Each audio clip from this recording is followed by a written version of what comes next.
पहा नवीन एपिसोड्स एकदम add free.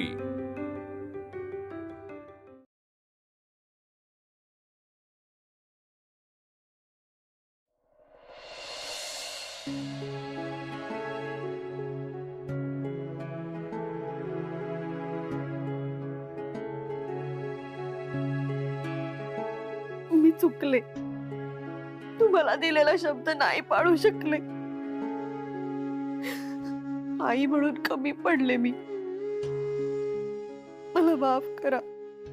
आपला विक्रांत त्याने जीव देण्याचा प्रयत्न केला हो। त्याला कसं लक्षात नाही आलं की त्याचा जीव त्याच्या एकट्याचा नाहीये, आपल्या सगळ्यांचे जीव त्याच्यात गुंतलेत हो।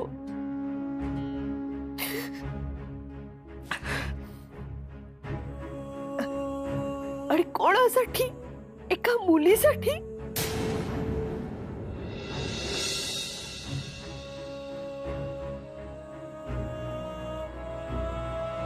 आल्या करवल्या आल्या, मला वाटलं मोठी करवली येत नाहीये की काय।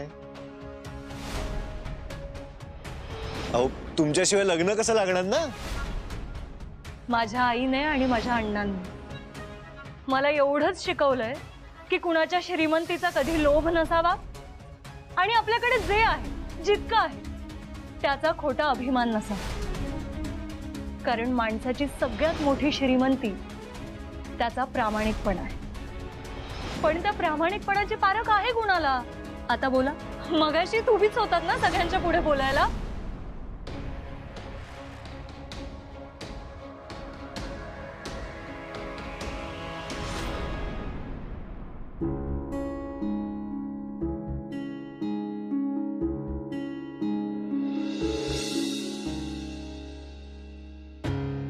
का केलंस असं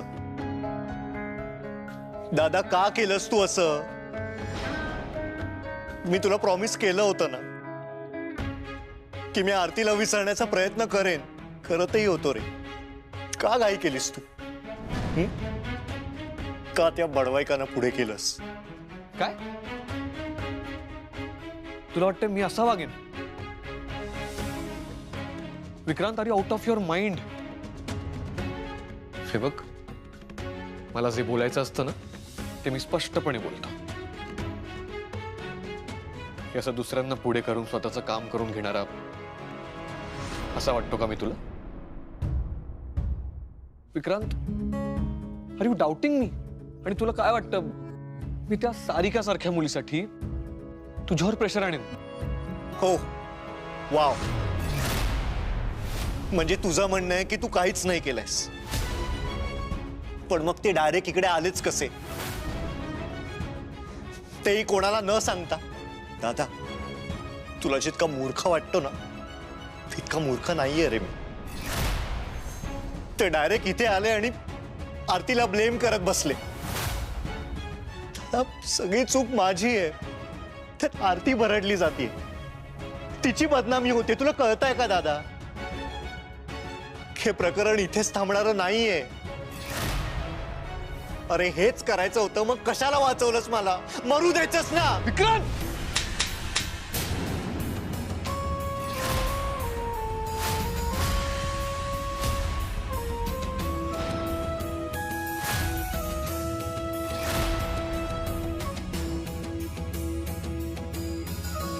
विक्रांत, विक्रांत,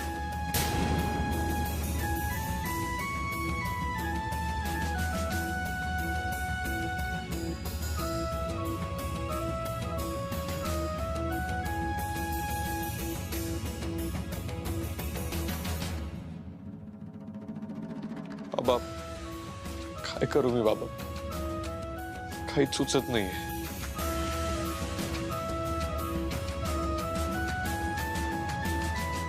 मी हरलो।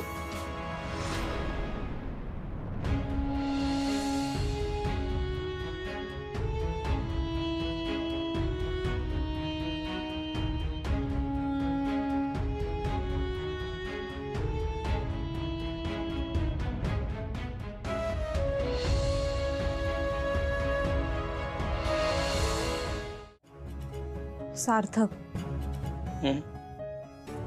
किती वेळ काम करत बसणार आहेस? झोप ना आता. तुला तरी झोप येते का? शून्यात बघत बसलीस तू.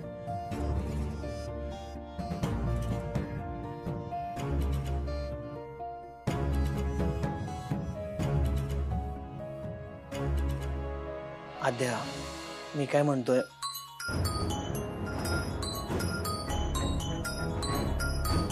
आई.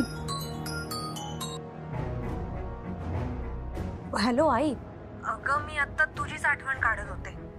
मी सार्थकला सांगत होते, तू रोज रात्री माझ्या बेडरूम मध्ये यायचीस, सगळं चेक करायचीस. 1 मिनिट आद्य, जरा मी काय म्हणते ते ऐक. हा बोल ना आई. उद्या घरी ये, जरा बोलायचंय. आई उद्या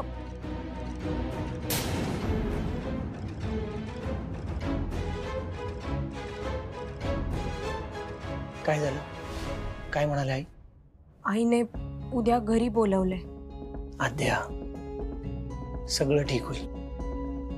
काय ठीक होईल सार्थक? मला खूप टेन्शन येत आहे. मी दादाला फोन करते. आद्या, तुझ्या मनाची अवस्था काय आहे मला माहितीये. तू आता इतकंच ऐक, तू आता कुणालाच फोन करू नकोस. अरे मला माहितीये हे वादळ लवकर शांत होणार नाहीये, बट डोंट वरी, मी आहे ना. तू शांतच हो.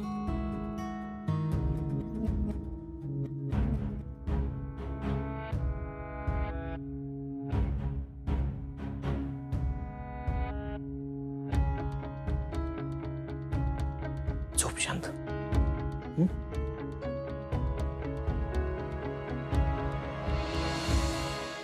आले आले. या मुलींना काही ऐकूच येत नाहीये का? ताई तू ये ये.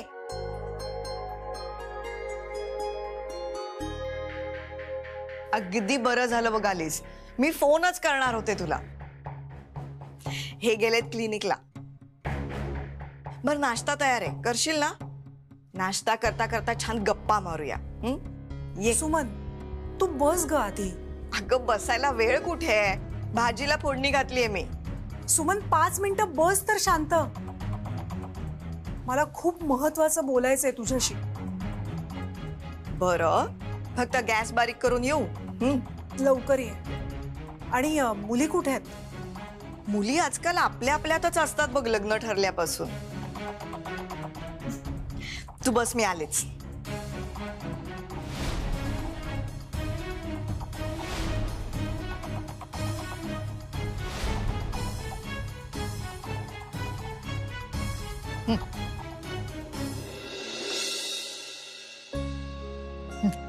ताई हे बघ, या 2 तारखा आहेत बघ. तू जरा बडवाईकांनाही विचार, त्यांना कुठली सोयीची आहे. मग आपण ठरवून टाकू.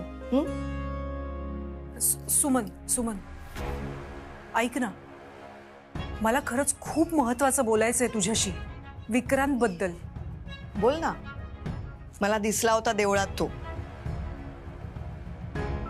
डोळे मिटून बसला होता. मी काही बोलायला गेले नाही त्याच्याशी. कसा आहे का तो आता? सावरला का या सगळ्यातून? आणि नक्की काय झालं होतं तुला तरी माहितीये का? नाही, पण आता बरा आहे तो. 3री शिट्टी झाली, मी बंदही करून आले. अगं, ऐक ना. भाजी पण बघते. आलेच ग.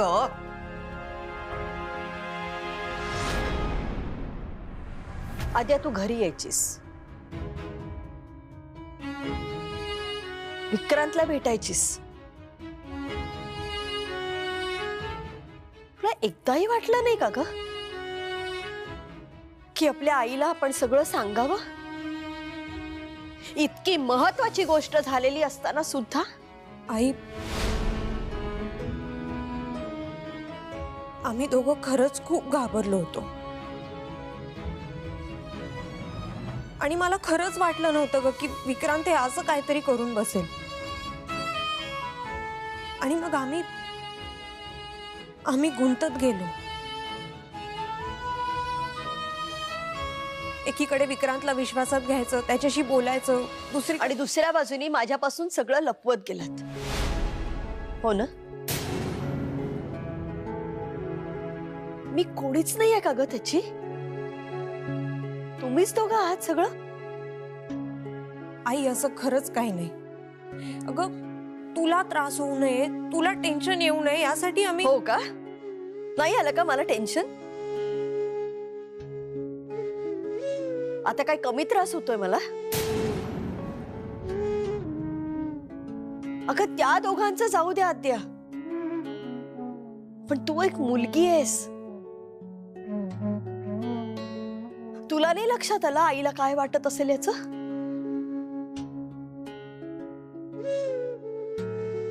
आई आम्ही ऑनेस्टली खूप प्रयत्न केले.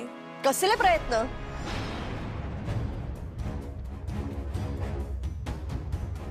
नाही, मला कळूच दे नक्की कसले प्रयत्न ते. त्या मुलीच्या मनामध्ये काय चालू आहे हे शोधून काढण्याचा प्रयत्न का?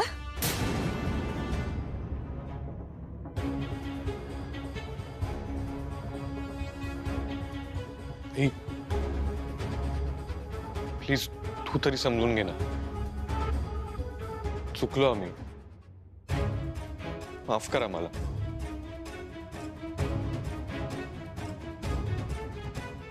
तुम्हाला जे काही करायचं होतं ना ते तुम्ही केलंत. आता काही करायची गरज नाहीये. काय करायचंय ते मी करीन. आई आहे मी त्याची. तुमच्यासारखं गप्प बसणार नाही मी. तिची कोण आरती आहे ना, तिला बघितलं होतं मी लग्नात तिच्या बहिणी बरोबर. तेव्हाच खटकल्या होत्या मला दोघी जणी. तुमची आजी मध्ये पडली म्हणून, नाहीतर त्या दोघींना मी तेव्हाच बाहेर काढलं असतं. पण आता मी गप्प बसणार नाही. हे सगळं जिच्यामुळे झालंय ना, तिला मी सोडणार नाही आता.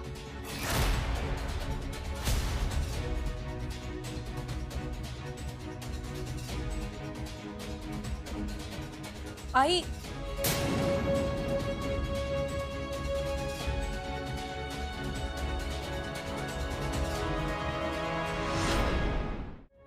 झालं. आता डाळीला फोडणी दिली की सगळा स्वयंपाक झाला. बर, आज जेवणच जातेस तू. आपल्यासाठी चहा टाकते. बर, आधी तुला काहीतरी बोलायचं होतं ना. सुमन, आरती कुठे आहे? तिला पण जरा बोलव ना प्लीज. मला तिच्याशी पण खूप महत्वाचं बोलायचंय. मावशी,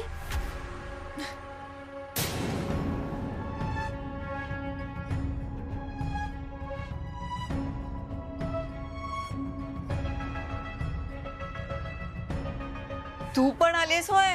आई काही बोललीच नाही मला. ये.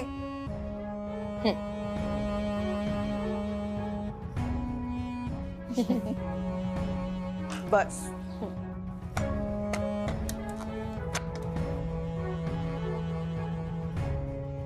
काय ग, तू काही बोललीच नाहीस येणार आहे ते.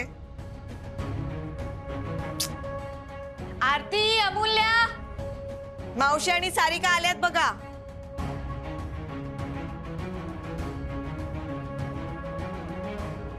हा, आता मी बसते.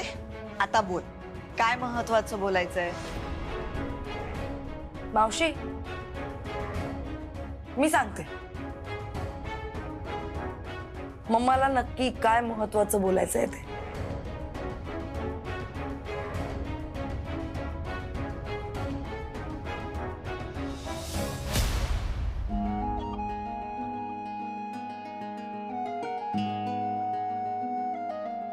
दादा तू काहीच का बोलत नाहीयेस?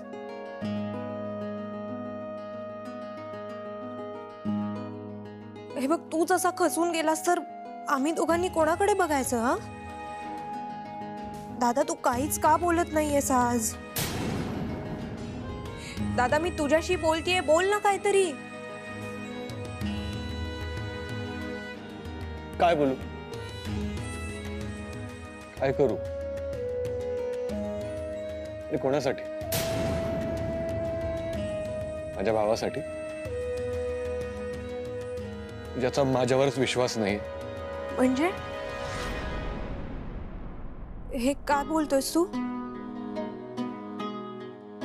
अगं, विक्रांतला असं वाटतंय की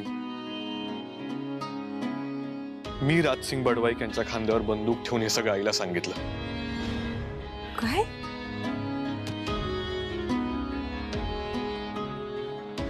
अद्याप असं वागेन का ग मी?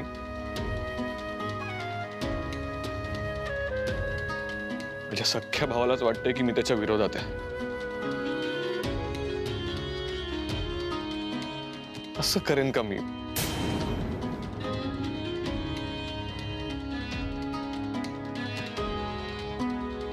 दादा, दादा ऐक ना. असा कसा विचार करू शकतो विक्रांत?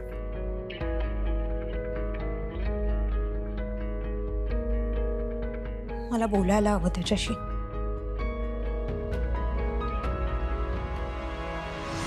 आणि मग पप्पांनी मागणी घातली आणि त्यानंतर विक्रांतच्या आईला एवढा आनंद झाला म्हणजे त्यांच्या चेहऱ्यावर दिसत होता अगं तो. आणि मला असं वाटतं बरं झालं तुम्ही दोघे आलात. मी आता हेच सांगत होते.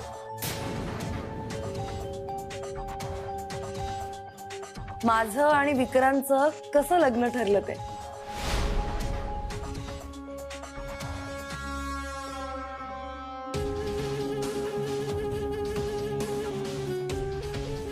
आणि आय गेस मम्माला पण तेच सांगायचं होतं, हो ना मम्मा?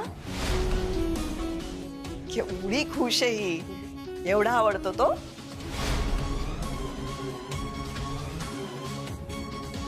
म्हणजे काय मावशी, अगं चाइल्डहुड पासून.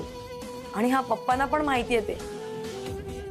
म्हणजे आधी फक्त क्रश होता, नंतर मी प्रेमातच पडले. मग काय म्हणाल्या तुझ्या होणाऱ्या सासूबाई? त्या पप्पा सांगत होते की त्यांच्या डोळ्यातच पाणी आलं.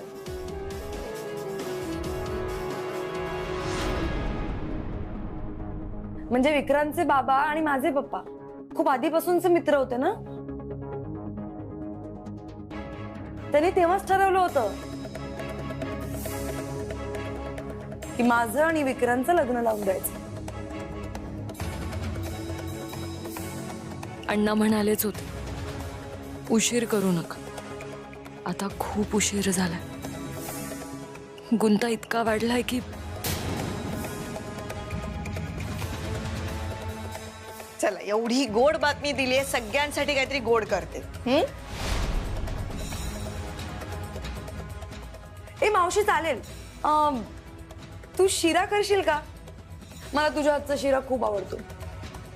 आणि आज मी स्वतःच्या हाताने सगळ्यांचं तोंड गोड करणार आहे. चालेल, करतेच. आले. काय ग? अगं मावस बहीण आहे ना मी तुमची. तुम्ही खुश नाही आहात का माझ्यासाठी? काँग्रेस वगैरे काहीतरी म्हणा. Aren't you happy?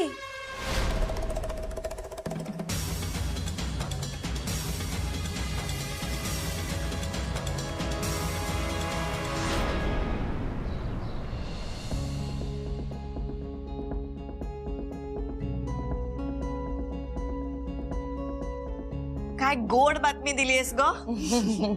मग आता पुढची बोलणी कधी? म्हणजे आरतीचं लग्न झालं की लगेच सारिकाचं करायचं की काय? वा, हे वर्ष छान जाणार आहे आपलं. म्हणजे बघ ना, आधी सार्थकचं लग्न झालं, आता आरतीचं, आणि मग सारिकाचं. अमूल्याला वेळ आहे अजून. मेडिकलची तयारी करते ना.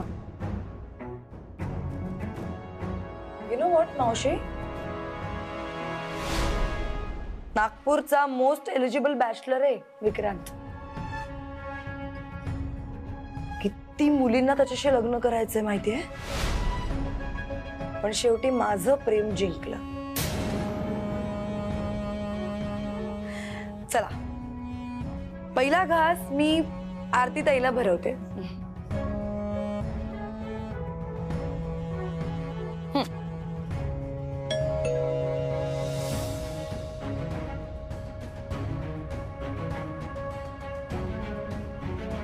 मी बघतो.